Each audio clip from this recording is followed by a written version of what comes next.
बिहार की राजनीति में आज एक ऐतिहासिक मोड़ आ गया। पटना की सबसे चर्चित बांकीपुर विधानसभा सीट पर जनसुराज के संस्थापक प्रशांत किशोर ने भारतीय जनता पार्टी के मजबूत गढ़ को ध्वस्त करते हुए 19,000 से अधिक वोटों के बड़े अंतर से जीत दर्ज कर ली।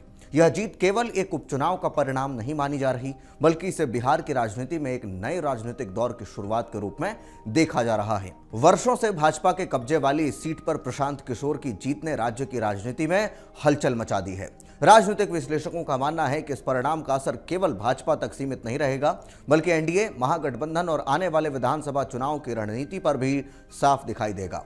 मतगणना के शुरुआती दौर से ही प्रशांत किशोर लगातार बढ़त बनाए हुए थे। जैसे जैसे राउंड आगे बढ़ते गए, उनकी बढ़त बढ़ती चली गई और अंततः उन्होंने 19,000 से अधिक मतों के अंतर से शानदार जीत हासिल की। परिणाम घोषित होते ही पटना में जनसुराज कार्यकर्ताओं के बीच जश्न का माहौल बन गया। पार्टी कार्यालय के बाहर समर्थकों ने ढोल नगाड़ों के साथ जीत का उत्सव मनाया, मिठाइयां बांटी और आतिशबाजी की। बिहार मांगे बदलाव और जनसुराज जिंदाबाद के नारों से पूरा माहौल गूंज उठा। जीत के तुरंत बाद प्रशांत किशोर ने मीडिया को संबोधित करते हुए मुख्यमंत्री सम्राट चौधरी पर तीखा हमला बोला। उन्होंने कहा, यह केवल बांकीपुर की जनता की जीत नहीं है, बल्कि पूरे बिहार के बदलाव की शुरुआत है। प्रशांत किशोर ने कहा कि चुनाव प्रचार के दौरान उन्होंने जनमत संग्रह की बात कही थी, जनता ने आज उसका स्पष्ट जवाब दे दिया है। उन्होंने मुख्यमंत्री सम्राट चौधरी को चुनौती देते हुए कहा कि जनता उनके नेतृत्व को नकार रही है और अब उन्हें नैतिक जिम्मेदारी लेते हुए अपने पद पर बने रहने पर विचार करना चाहिए। प्रशांत किशोर ने कहा, मैंने पहले भी कहा था कि अगर भाजपा बांकीपुर जैसी सीट हारती है तो इसकी नैतिक जिम्मेदारी मुख्यमंत्री सम्राट चौधरी की होगी। आज जनता ने अपना फैसला सुना दिया है। अब यह निर्णय उन्हें करना है कि वे जनता के संदेश का सम्मान करते हैं या फिर नहीं। उन्होंने भाजपा पर सरकारी मशीनरी के दुरुपयोग का भी आरोप लगाया। उनका कहना था कि चुनाव के दौरान प्रशासनिक दबाव बनाने की कोशिश की गई, कार्यकर्ताओं को परेशान किया गया और पुलिस का इस्तेमाल राजनीतिक हितों के लिए लगातार किया गया। इसके बावजूद जनता ने लोकतंत्र की ताकत दिखाते हुए बदलाव के पक्ष में मतदान किया। उन्होंने कहा कि यह जीत साबित करती है कि बिहार का मतदाता अब डरने वाला नहीं है। बांकीपुर विधानसभा सीट पर लंबे समय से भाजपा का अभेद्य किला मानी जाती रही है। इस सीट पर भाजपा का प्रभाव कई दशकों से कायम था और इसे पार्टी की सबसे सुरक्षित सीटों में गिना जाता है। ऐसे में इस सीट पर मिली हार भाजपा के लिए बड़ा राजनीतिक झटका मानी जा रही है। राजनीतिक जानकारों का कहना है कि इस परिणाम के बाद भाजपा को अपने संगठन, चुनावी रणनीति और शहरी वोट बैंक पर गंभीरता से पुनर्विचार करना पड़ेगा। प्रशांत किशोर ने लंबे समय से बिहार की राजनीति में जातीय समीकरणों से ऊपर उठकर जो चली आ रही थी, ये तमाम बातें उससे ऊपर उठ करके विकास, शिक्षा, रोजगार, स्वास्थ्य और सुशासन के मुद्दे पर राजनीतिक करने की बात कही है।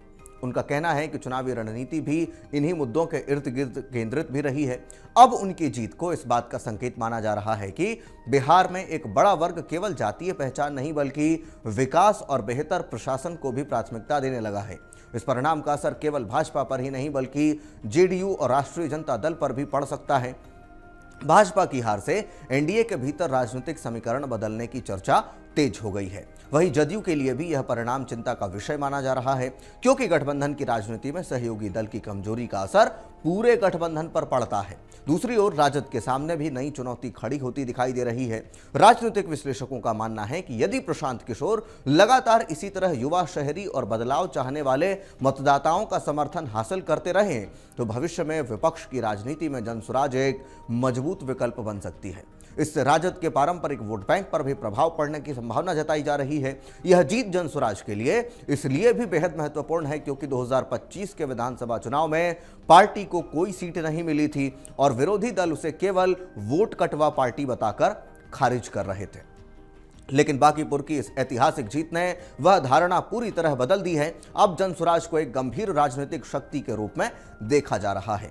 माना जा रहा है कि आने वाले दिनों में बड़ी संख्या में नए कार्यकर्ता, सामाजिक संगठन और कई राजनीतिक चेहरे भी इस दल की ओर आकर्षित हो सकते हैं। अब प्रशांत किशोर विधानसभा के सदस्य के रूप में बिहार की राजनीति में नई भूमिका निभाएंगे। अब तक वे रोजगार, शिक्षा, पलायन, भ्रष्टाचार, स्वास्थ्य व्यवस्था और प्रशासनिक सुधार जैसे मुद्दों को जनसभाओं और प्रेस कॉन्फ्रेंस के माध्यम से उठाते रहे हैं। अब उन्हें इन मुद्दों को विधानसभा के भीतर भी मजबूती से उठाने का अवसर मिलेगा। इससे राज्य की राजनीति में विपक्ष की भूमिका भी जो है वो नई दिशा में जा सकती है। विशेषज्ञों का मानना है कि बांकीपुर की यह जीत आने वाले विधानसभा चुनाव का ट्रेलर साबित हो सकती है। यदि जनसुराज इसी गति से संगठन को मजबूत करती है और जनता के बीच अपनी पकड़ बढ़ाती है तो बिहार की पारंपरिक राजनीति में बड़ा बदलाव देखने को मिल सकता है। गठबंधन की राजनीति में समीकरण बदल सकते हैं और कई दलों को अपनी रणनीति को नए सिरे से तैयार करनी भी पड़ सकती है।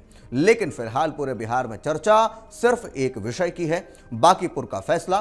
भाजपा के गढ़ में मिली इस बड़ी जीत ने यह संदेश दिया है कि बिहार की राजनीति में अब मुकाबला पहले जैसा नहीं रहने वाला। प्रशांत किशोर ने न केवल अपनी पहली चुनावी परीक्षा शानदार तरीके से पास की है, बल्कि यह भी साबित कर दिया है कि जनसुराज अब केवल एक अभियान नहीं बल्कि चुनाव जीतने वाली राजनीतिक ताकत भी है। बांकीपुर की जनता का यह जनादेश आने वाले वर्षों में बिहार की राजनीति की दिशा तय कर सकता है। अब सबकी निगाहें इस बात पर रहेंगी कि प्रशांत किशोर अपनी इस जीत को राज्यव्यापी राजनीतिक विस्तार में कैसे बदलते हैं और बिहार की राजनीति में आगे क्या नया अध्याय लिखते हैं। इस पूरे विषय को लेकर आप क्या कुछ सोचते हैं, कमेंट बॉक्स में हमें अपनी राय लिखकर जरूर दें। धन्यवाद।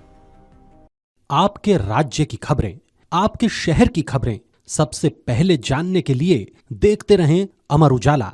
चैनल को सब्सक्राइब जरूर कर लें और पाएं हर अपडेट।